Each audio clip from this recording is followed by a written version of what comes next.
It was March. I was riding the train, so I just took the train to Oak Grove, thinking that there was another train back. It was a blizzard. That was the last train. There was no train going back. So I just walked down the road, and there was an apartment complex to the left.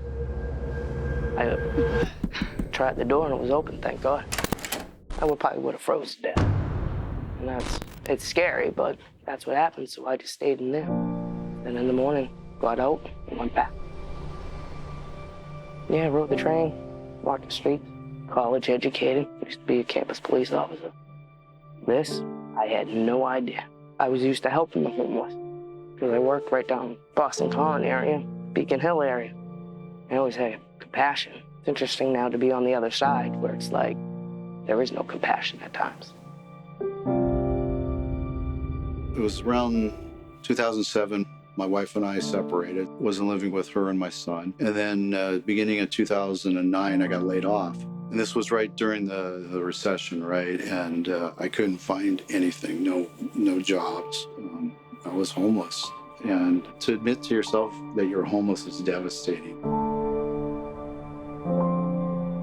My kid's father was an abusive alcoholic. He used to put his hands on me and stuff like that and beat me up for nothing, you know. I was basically a good homegirl. I'd stay in the house, do my chores, take care of my kids. I was a real good mother. And basically I ended up homeless, using. I walked away from my children because of the drugs, you know.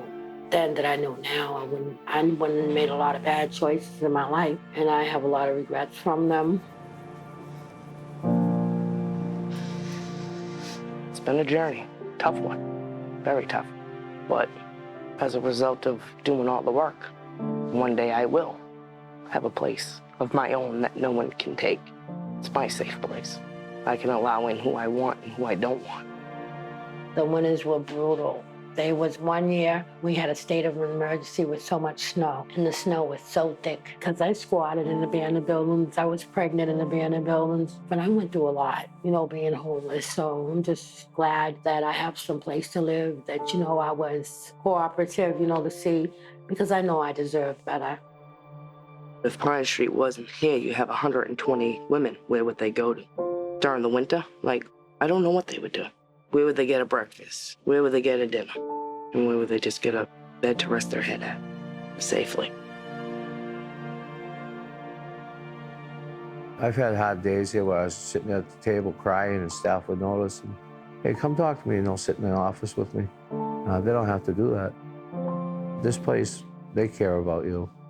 And that's the only reason why I'm still here is, you know, I know from being at other shelter compared to this, I want to work for it eventually. I actually want to go to school and work with kids that get in trouble and stuff. 'Cause I mean, I've been through it. So I think I'd be good at that.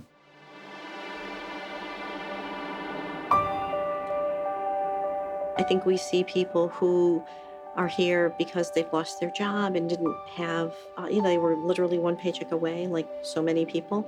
I think we are seeing more and more people who are here because they had a healthcare crisis, and while they had insurance, if you couldn't work because you got cancer, you have a debilitating illness and you can't work for 3 or 4 months, that often means in this market you get evicted and you end up homeless.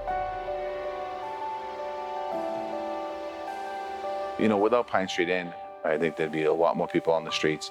Pine Street has literally helped put into housing and move forward, would not have existed. And I think Boston would have a lot more homeless people on the street, but more importantly, a lot of people who had an opportunity to have their lives changed because of Pine Street's commitment and dedication, investment and compassion would not have those opportunities.